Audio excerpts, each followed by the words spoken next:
Hi everyone, greetings to those of you who watch the series of basic tutorials on Eurofly 3 and who have come here today along with me to learn more about a topic which is perhaps a little theoretical, but at the same time it is also very essential to Eurofly 3. And that is the flight plans. What is it, a flight plan? Well, the aviatic transportation is typical for being very strictly and carefully guided and planned. Everything about a flight has to be carefully planned and permitted by the control tower in advance. As opposed to, say, car drivers or cyclists, a pilot cannot just change their mind in the middle of their trip and decide that instead of to Berlin, they're about to change their course for Rome just because the weather is nicer there. But everything about their trip has to be carefully planned in advance.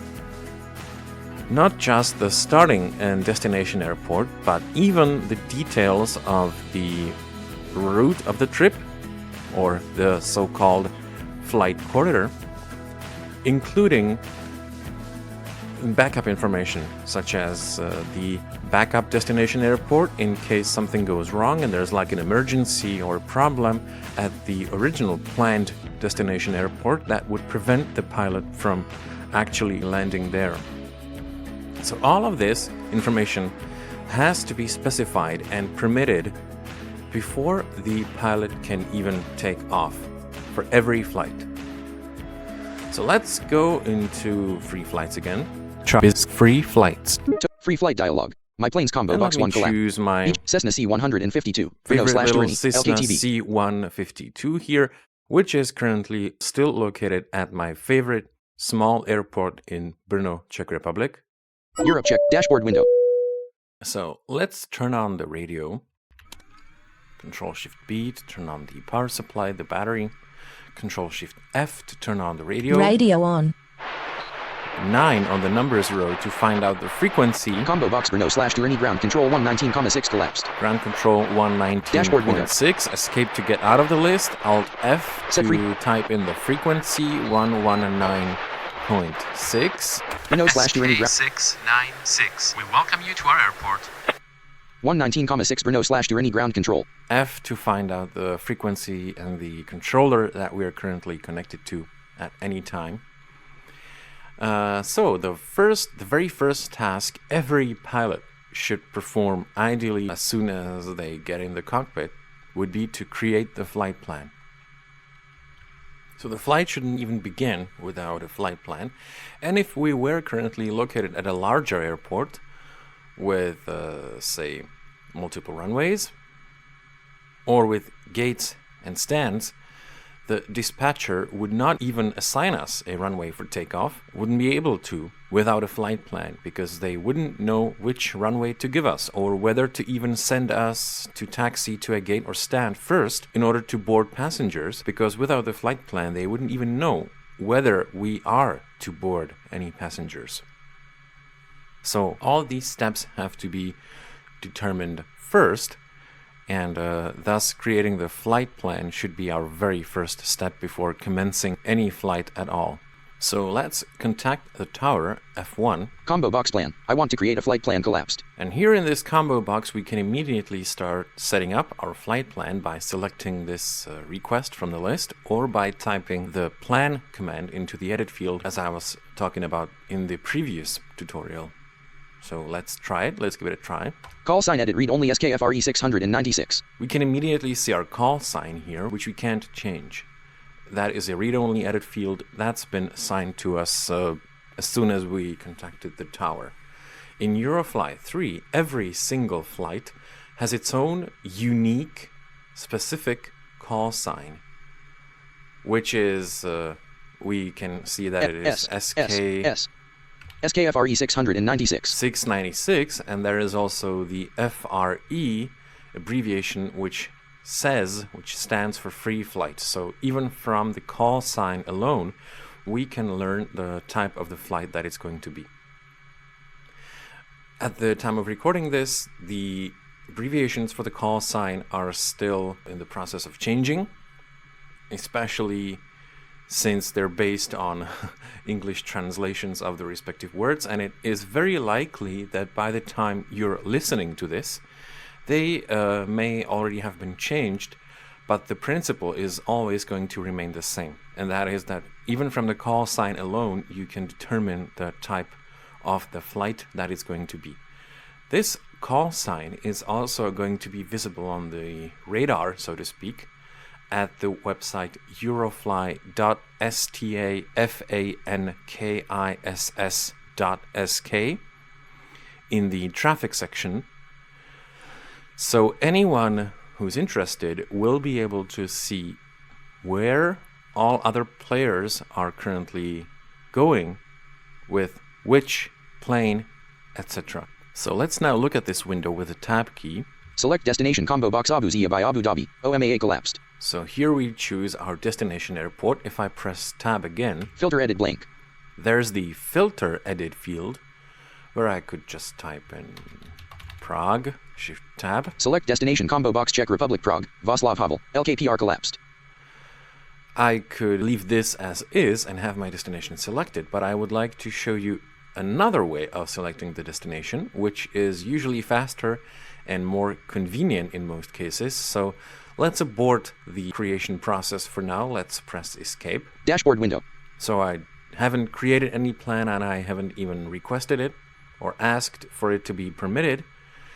And let me now display the list of airports. For that, I'll need to turn on the onboard computer first. Computer on. And press Ctrl F8 for the list of airports. Combo box Czech Republic Brno / I can also filter here. Filter edit if I blank. press tab, so let's type in Prague. Combo Shift box tab. Czech Republic Prague / Letnany. Czech Republic Prague. Václav Havel. LKPR. 202 kilometers 58 left 2 hours 14 minutes. Now if I press space here on this airport, Destination set. Dashboard window.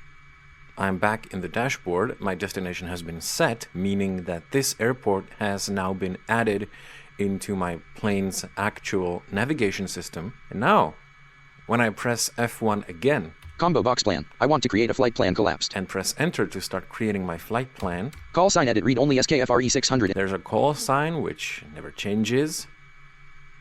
And now if I press tab once more, Select destination combo box Czech Republic Prague. Václav Havel. LKPR collapsed. we see that the destination airport has already been pre-filled for us here based on what we have set in our navigation.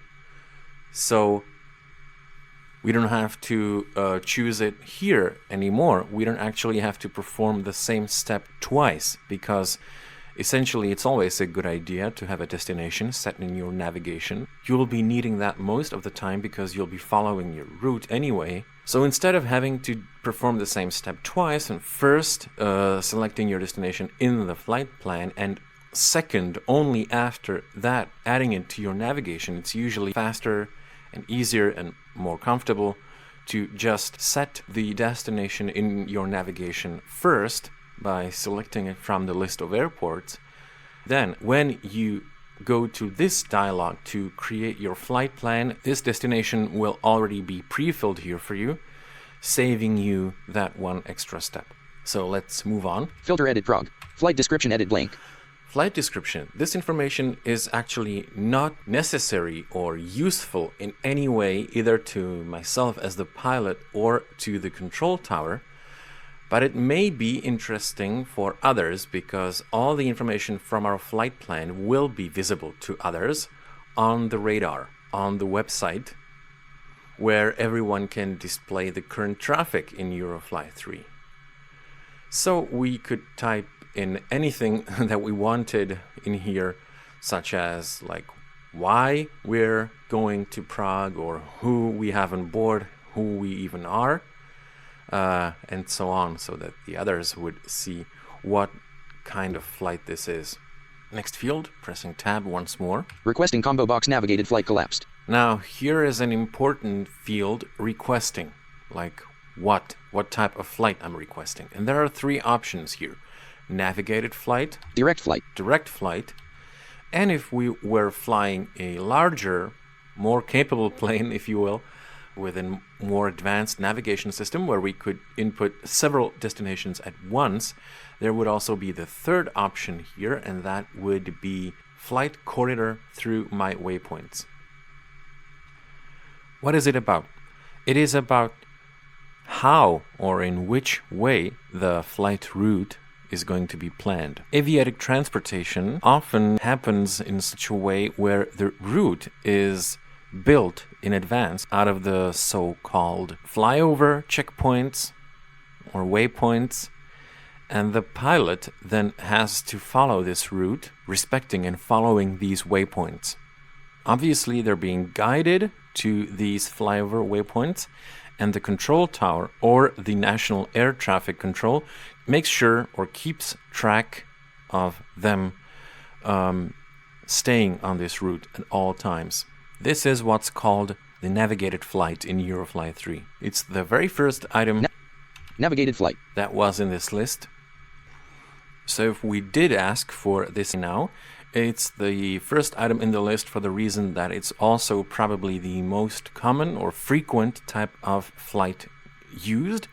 So if we did keep this item in the list selected, then the control tower would plan a certain route for us in advance that we would then need to respect.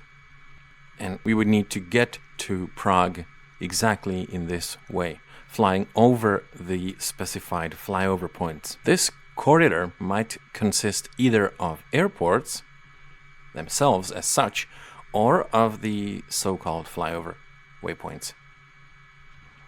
I've already mentioned in part 9 of this series, which was talking about navigation, that in reality, in real life, the flight corridors usually don't include airports very often, if at all. And that is exactly for the reason that there's a lot of traffic around the airports, and it is not very advisable for planes that do not necessarily need to be in range of the airport to fly over there, because there are a lot of other planes taking off and landing at the airport, which would only add unnecessary hassle for the dispatchers. So that's why in real life these corridors are usually built only using the designated flyover points. But in Eurofly 3 we do have the airports, and the corridors can consist of them. Because if we're told which airports to fly over in order to reach our destination, we can usually get at least a bit more of a better idea of which areas, which towns, which population centers, if you will, we'll be moving over, and we'll be able to better imagine what kind of a trajectory our flight is probably gonna have, better than if we just were told to fly over a designated flyover point labeled as NE4089, and then moving on to the next flyover point labeled NE4090, etc., etc. So Eurofly 3 does deviate from reality in this regard slightly, but on purpose, in order to let you imagine the route better, or for the route to be more interesting, more fun to follow. But you may also find these flyover waypoints, these designated ones, being used in your route, in your flight corridor, especially if it's a longer flight. In any case, we will be assigned a flight corridor of some kind, whether it consists just of airports or it does include some of these designated flyover points, and it will then be our duty to respect this flight corridor and follow the route from one point to the next, from point A to point B, essentially. Of course, we might sometimes feel just like performing a direct flight only. We would like to get from here to Prague in the absolutely shortest, most straight and fastest way possible. That is also possible, of course, but we have to ask for that possibility every time when creating this flight plan. We have to choose the direct flight option if we want to do that, and it has to be permitted. The control tower may not always permit us to perform that direct flight. For instance, if we wanted to fly to Paris or to London, it may be more interesting, more attractive in some cases to want to perform a direct flight there, but it may not always be permitted in that case, especially if it's going to be a longer flight. But even if it is not permitted and you have to stick to the navigated flight, you don't usually need to worry too much about the trip being too much longer or too much of a detour or taking too much longer to perform, because usually the amount of time and of travel distance that you save even with a direct flight is not that much larger compared to the navigated flight, because the dispatchers do try to assign even the flight corridors for the navigated flights so that the pilot doesn't really have to stray too far from their destination and to fly somewhere where they have no reason to be when going, say, to London. In any case, if you want to make this more interesting for yourself, you can request the possibility of the direct flight every now and then, but you should always be prepared, mentally prepared, for the option or for the case where the dispatcher does not permit you to perform the direct flight. Well, since I chose this small Cessna here with only the simple navigation system, I don't currently have the third possible option here. But if I chose a larger aircraft with the more advanced navigation, like I was saying, there would be the third option here, and that would be the flight corridor through my waypoints. I would use this if I was interested in flying to, for example, to Rome, but I wanted to travel there through Vienna, Salzburg in Austria, let's say, for instance, then over Rimini, and then finally to Rome. I can do that by inserting all these waypoints, all these destinations into my navigation manually even before I start creating my flight plan here. I was showing off the navigation system before in part 9, and I was also demonstrating that it is possible to add multiple destinations at once into the navigation in the larger aircraft. So if we had entered these various destinations or waypoints beforehand, and only then we started creating this flight plan, then there would be the third option here, the flight corridor through my waypoints.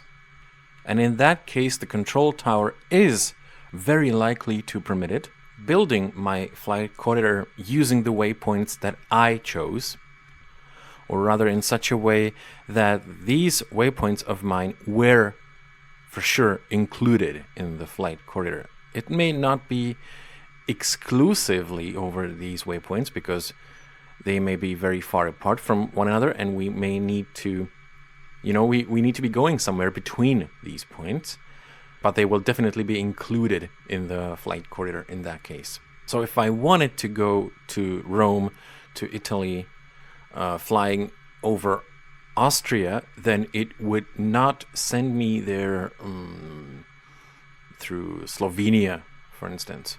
When I'm already talking about the different possible types of flights, let me also mention that the flight may be monitored by the National Air Traffic Control, or it may not be monitored by the National Air Traffic Control.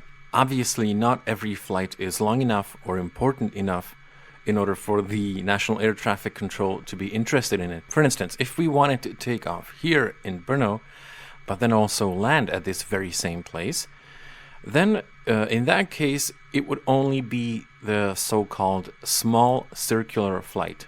That means that we can easily put even the same airport where we're starting at into the flight plan. It is possible for the starting and destination airport to be one and the same, and in that case, the control tower will only consider our flight to be the so-called small circular flight.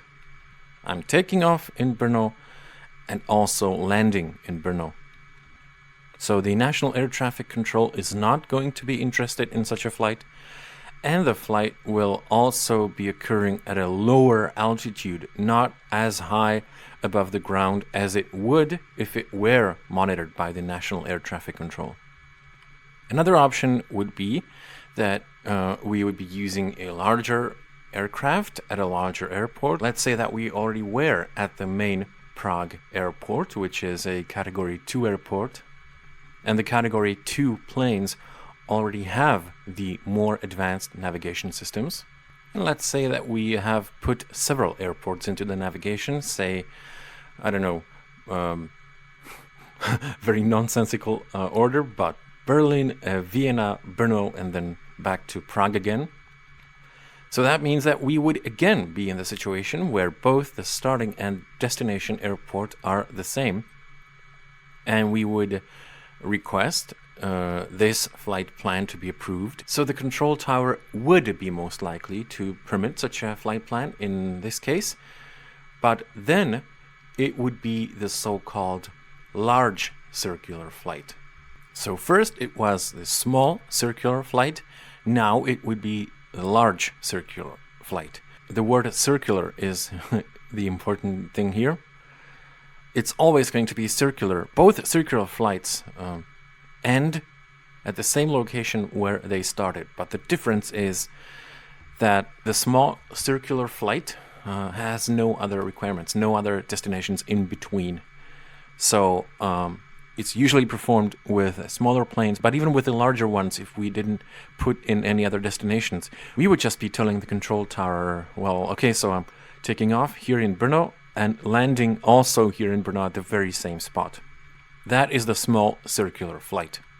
But if I tell the control tower that I am taking off here in Brno, I want to go over places A, B, C, D, and E, and then I want to come back here to Brno to the very same airport and land here, then that is the large circular flight.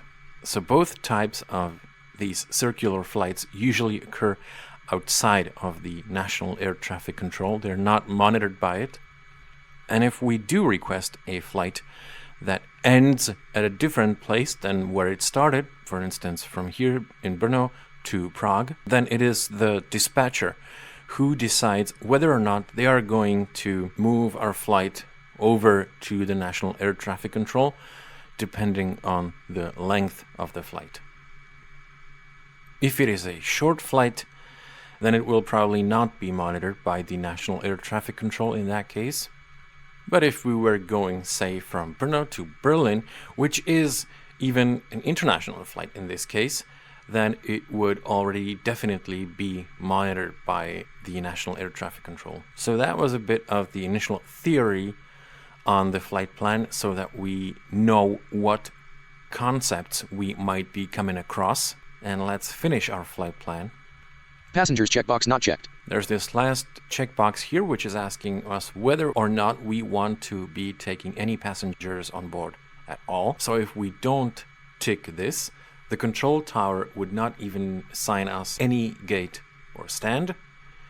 It would just give us the takeoff runway directly, because we are not supposed to be taking any passengers. Request flight button.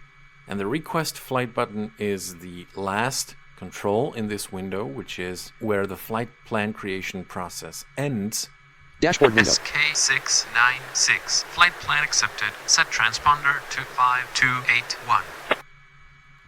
So the flight plan has been accepted, as we heard, and we've also been assigned the transponder code. The transponder is a device located on board of essentially every plane, and it stores all the information about our flight plan. When planes in real life fly over airports or the designated flyover waypoints or over the controlled areas of airports, the dispatcher doesn't always have to keep asking, who are you, where are you going to, what is your purpose, essentially, because nowadays the electronic devices are so advanced that the transponder has all this information stored, and thus, if a new plane arrives within the controlled area of a dispatcher and they can see it on their screen, they can immediately see, they immediately know that this plane is going,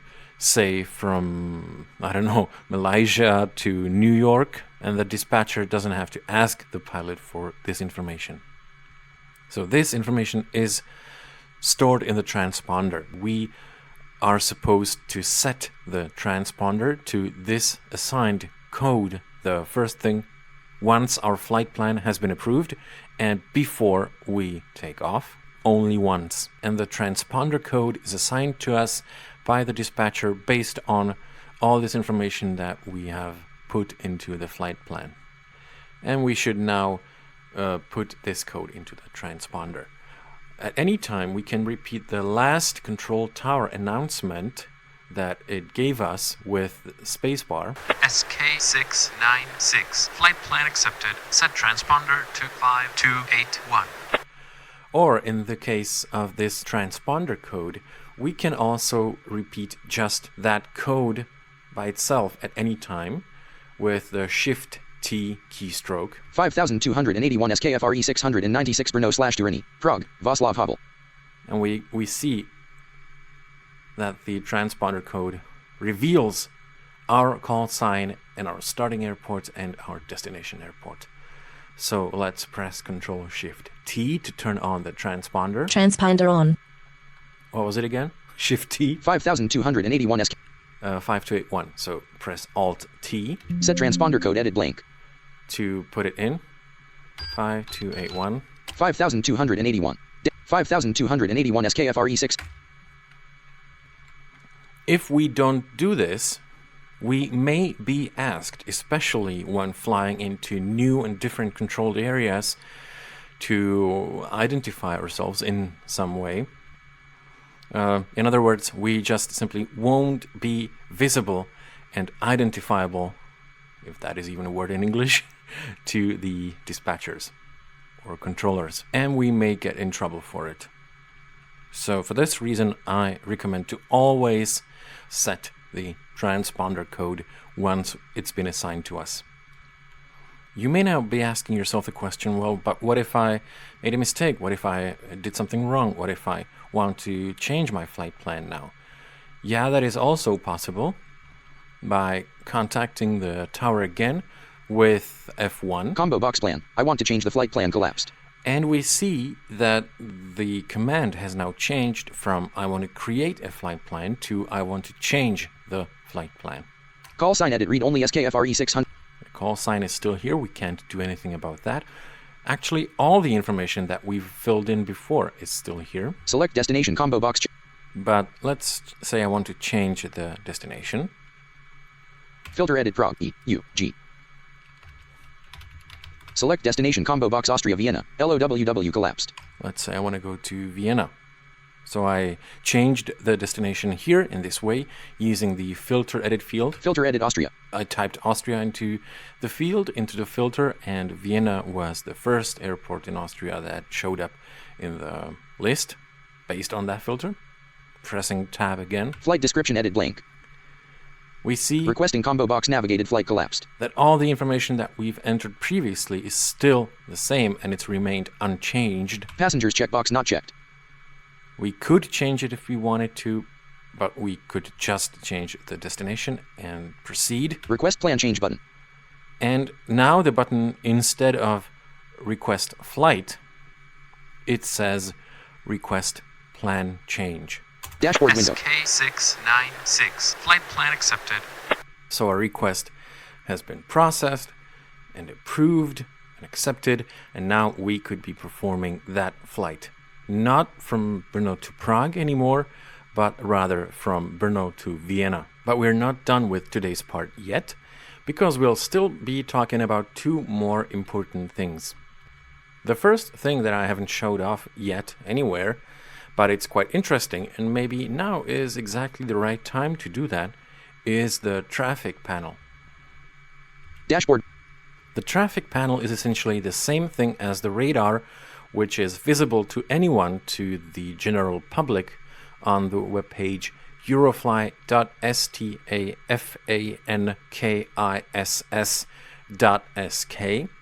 And we can also check this out at any time directly from within the Eurofly 3 app by pressing the Control Tab keystroke. Traffic window. Pane. About blank. Obso web your region. Traffic in Eurofly 3 Eurofly.stephankis.sk document. Heading level 1 the current traffic in Eurofly 3. It may take a bit of time to load because it fetches all the information directly from the server. And now once it has come up, we can work with it in the same way as we would with any other web page, but we're still in Eurofly 3, or rather, Eurofly 3 is still running in the background. Heading level 1 the current traffic in... So it starts with the heading the current traffic in Eurofly blank, 3. Blank. Head blank. Heading level 2 current flights. Current flight. 2 pilots are at work now. The complete list is below. We see that 2 pilots are currently working. Blank. Blank. Heading level 2 on Earth. On Earth, meaning on the ground. Yeah. Again, at the time of recording this, the English translation for this panel and for the entire website have already been updated, but not published yet. But it is very likely that by the time you're listening to this, or rather by the time you're playing Eurofly 3 for yourself, you will already see the updated, improved translations. Blank. 3 pilots are on the Earth now. 3 pilots. Heading level 2 on Earth. Blank. Blank. Current flights head. The current current blank. 3 pilots are at work now. The complete. We see that it's updated. The information has updated itself dynamically. In the meantime, as I was talking, now there are 3 of us. On Earth heading level. Blank. 3 pilots are on the Earth now. Blank. Heading level 3 link Lucas Hosnadel SK 696 FRE. That's us. That's our free flight. Blank. Cessna C-152 with 0 passengers. We can see the information about our plane type and that we have no passengers. Standing at Brno/Turini, Czech Republic. And I'm standing at the Brno-Turini airport in the Czech Republic. Flight plan. Brno/Turini, Czech Republic, Vienna, Austria. We can see exactly our flight plan here. Our starting and destination airport. Blank. Blank. Heading level 3 link SK 800, Tor. Blank. Beechcraft 36 Bonanza with 0 passengers. And we can see... Landing at Martin, Slovakia. The other pilots. Landing at Martin, Slovakia. This person, who probably has an... Beechcraft 36 Bonanza with... unreadable nickname or pilot name. Blank. Beechcraft 36... is currently landing at an airport in Slovakia with the Beechcraft 36 Bonanza with 0 passengers. 36 Bonanza without passengers, with 0 passengers. SK 866. Torlink heading level 3. In air heading level 2. Blank. Nobody is in air now. Nobody is in flight. No next heading. At the blank. moment. Blank. Blank.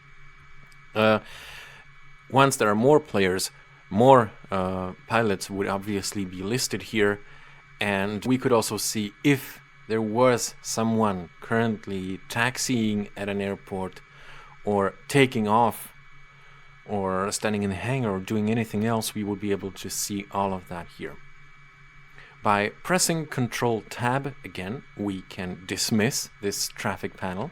And if it does happen that the cursor lands in a different window than back at the dashboard, we can just switch back to the dashboard manually with Alt-Tab. Dashboard.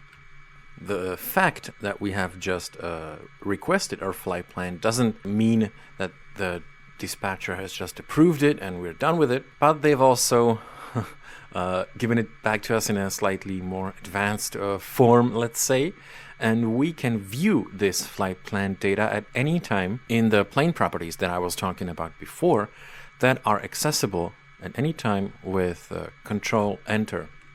Combo box pilot Lucas Hosnadel, 1, collapsed. We could see all the information about our plane here. SKFRE 600, Cessna C-150, transport plane propeller plane, which I've demonstrated before in part 7, but now if I press Tab... Combo box flight plan collapsed. We are in a second list, in a second part of this window, which contains all the information about our flight plan. Starting airport, Brno/Turini, LKTB, Czech Republic. So we can see our starting airport here. This is where we are now, where we've started, where we've asked for the flight plan to be created. Destination airport, Vienna, LOWW, Austria. We can see our destination airport here as we've specified. Backup destination airport, Malaki/Kokina, LZMC, Slovakia. But there's also a backup destination airport here. Like I was saying at the beginning, if there was an emergency or any other kind of problem at our actual destination airport, the controller has assigned us a backup destination airport to land on if there was something wrong, And this one is actually in Slovakia, not in Austria, because it's probably the closest to Vienna. Flight not monitored by National Air Traffic Control. The flight is, in this particular case, even though it is a bit of a surprise, not going to be monitored by the National Air Traffic Control, and that is probably only for the reason that Brno and Vienna are so close to one another. Flight corridor. Here we can see our flight corridor. NE 49,017 Ninkovis, 29 kilometers 126 right. This is exactly one of the designated flyover points. Vienna, 102 kilometers 73 right. LOWW, Austria. And the second point in the corridor is already the Vienna airport itself. So we would only be flying over 2 flyover waypoints in this case. And we can see in the list of the waypoints in the corridor that both the direction to take when following these waypoints is displayed. NE 49,017 Ninkovis, 29 kilometers 126 right. As well as the distance it's going to take us to get there. So if we now took off here at Brno Turani, it would take us 29 kilometers to arrive to the flyover waypoint, and after takeoff we would be supposed to turn NE 49,017 Ninkovis, 29 kilometers 126 right.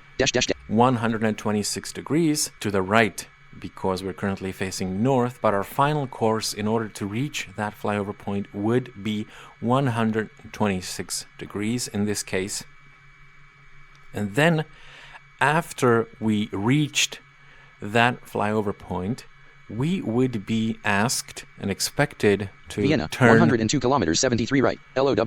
Turn 73 degrees to the right from there, meaning that we would now be flying slightly west of south at a course of 196 or something like Vienna, that. 102 kilometers 73 right. LOWW, Austria. Yeah. And it would take us 102 kilometers to get to the Vienna airport from there, from that flyover point once we've reached it. Planned flyover areas. Planned flyover areas. These are the regions, so to speak, that we will be flying over. Czech Republic. There's the Czech Republic, where we are right now in Brno. Austria. And Austria. Slovakia. And Slovakia. So to get to Vienna from Brno using this flight corridor, we will actually be flying over Slovakia for a while, even when we've entered Austria before. Length of planned flight, 131 kilometers. The overall length of the planned flight is going to be 131 kilometers to get from Brno to Vienna. 38 minutes. And it's going to take us 38 minutes at the maximum cruising speed of this Cessna. Length of flight to the backup airport, 182 kilometers. Length of flight to the backup airport would be 182 kilometers, meaning it would be just about 50 kilometers longer in that case. 53 minutes. And 53 minutes, so 38 minutes. 15 minutes longer. 53. Required fuel, 206L. Here we can see the minimum required amount of fuel in order for us to be able to perform that flight successfully, which is 206 liters. Fuel load when taking off, 1000 L, sufficient. And since we already have 1000 liters in our tank on takeoff right now, it's going to be sufficient. If we had low fuel, too low to be able to perform that flight, the controller would not even approve our flight plan. So if we want to fly more economically, we could obviously, ask for, or in the case of this Cessna, pour in less fuel. We could just do the 300 something liters, but it is important to remember that we still need some reserve fuel, just in case, we may be asked to circle around the destination airport first before we're allowed to land there or anything. Or we may be flying to the backup airport because the destination could get closed in the meantime before we reach it. So it's always important to, I think I would I would have at least 360 or 400 liters at least in this case, even though the absolute minimum required is 300 something liters, 303. Fuel used, 0L. We haven't used any fuel yet, obviously, because we haven't moved, we haven't started taxiing yet. Flight airfare, flight costs, 829 euros. And there are the flight costs, 829 euros. Airfare, 10 euros. The price, the airfare, the price of the flight ticket would be 10 euros, but since we're not taking any passengers... Income, 0 euros. The income for the Eurofly company is obviously going to be 0 euros because there's no revenue. Company profit, minus 829. Actually, the company profit is going to be minus 829 euros. So negative profit because we, paid for the fuel that we loaded, but there's no income. There's no passengers. Possible points awarded. Possible points awarded. So here we can learn all about how we could be rewarded or sanctioned after performing the flight, depending on how we did, whether we succeeded or failed, or made any major serious mistakes. Points to gain, 1. The maximum points we could gain in the case of a successful flight would be 1. Financial reward, 1. We would gain 1 Points euro to lose. as a reward. Points to lose, 10. But we could lose up to 10 points. Financial penalty, 20. And 20 euros if we made a mistake, if we crashed or didn't complete the flight for whatever reason. So this is all the information that we can see in the flight plan window. Coming back to the amount of fuel required for the flight, I forgot to mention that we don't always have to fly with a full tank. Not only it's unnecessarily more expensive than it needs to be, but also depending on our total weight, depending on how full our tank is, how much fuel we've loaded, that's also going to influence our speed when taking off and landing. We'll be able to see in the plane properties that these speeds would then be different, and we would need to gain more speed in order to take off. And we would also be landing at a higher speed too, because the plane would be heavier. So it's not always necessary or advisable to be flying with a completely full fuel tank in all cases. I'm going to do one more thing here. I'm going to change my flight plan one more time. Dashboard window. F1. Combo box plan. I want to change the plan. I want to change the flight plan. Call sign. Select. Filter edit Austria. Austria. Blank. Let's select Heathrow. A different destination. Select destination combo box England, London. Heathrow. EGLL collapsed. Request. Call sign. Request plan change. Request plan change. Dashboard window. SK696. Flight plan accepted. It took them a long time to think about this, to revise our flight plan. And let's now take another look at it. Combo box flight plan collapsed. Control Enter and Tab. Starting airport. Brno/Durrani. Destination airport. London. Heathrow. EGLL. England. Essentially, it has not changed. Backup destination airport. London. Gatwick. EGKK. England. But now, obviously, we got a different backup destination airport, which is naturally way closer to our actual destination. And it's the other airport in London in this case, which is Gatwick. Flight monitored by National Air Traffic Control. This time the flight is going to be monitored by the National Air Traffic Control because it's a navigated flight, it's an international one, and it's this long. Obviously, we need to be navigated, we need to be guided by someone so that we know where and when to turn in order to respect our assigned flight corridor. Flight corridor. NE 50,014 Nisber, 215 kilometers 62 left. NE 51,009 Badenhausen, 372 kilometers 8 left. There are some flyover points in Germany. London, Heathrow, 662 kilometers 11 left. EGLL, England. Planned flyover areas. Czech Republic. Planned flyover areas. Germany. Czech Republic, Germany. Netherlands. Netherlands. Belgium. Belgium. North Sea. England. And England. Length of planned flight. The length of planned flight is now going to be 1,249 kilometers. 1,249 kilometers. 6 hours, 7 minutes. And it's going to take us 6 hours and 7 minutes to get from Brno/Durrani to London Heathrow. Length of flight to the backup airport. 1,289 kilometers. 6 hours, 19 minutes. 6 hours, 19 minutes. 6 hours, 7 minutes. So it would be 12 minutes longer. Just 12 minutes longer to get to the backup destination airport because Yeah, it is still in London. It's just a different airport than Heathrow. Required fuel, 1,402 L. But this needs much more fuel to get there. 1,400 something liters, 1,402, I believe. Required fuel, 1,402 L. Yes. Fuel load when taking off, 1,000 L. Insufficient. And we don't have sufficient fuel load when taking off to perform this flight. So we would actually need to load another, I believe, at least 500 liters in order to have some reserve. Fuel used, 0 L. Flight costs, 5,633 euros. We see that this flight is now going to be much more expensive. Airfare, 50 euros. Income, 0 euros. Company profit, minus 5,633. So the company is going to lose much more if we actually did perform this flight. Possible points awarded. Points to gain, 1. But the point and financial gains and losses... Financial reward, 5. Points to lose, 10. Are financial still penalty, going 20. to be the same, because it's the same type of flight. Dashboard win. So this is all the information from our flight plan, and now that we do have it, we are essentially ready to commence the flight. Now let's conclude by mentioning one more important thing. You see that our flight corridor includes these so-called flyover waypoints that I was talking about before, and that I was also mentioning in part 9 of this series that talked about navigation.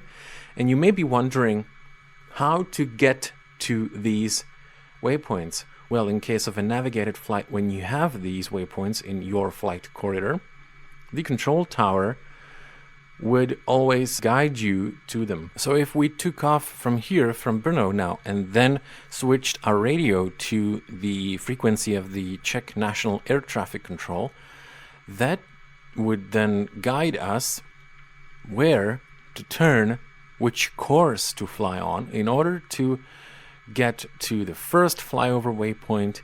Once we reached it, it would then tell us where to turn to get to the second flyover waypoint, and so on. And obviously we may be asked during our flight to switch our radio another time to the National Air Traffic Control for Germany, then for Netherlands and Belgium and England, because we saw that our flight would span all these countries in this form if we did not change our flight plan yet another time. So we will both be asked to keep switching our radio to the different national air traffic controls for the different countries as needed, but these national air traffic controls would then also guide us on how to turn and on which course to fly in order to reach these flyover waypoints from our flight corridor one after another. So we should be able to reach our destination even when it is such a remote one, even when not using the navigation system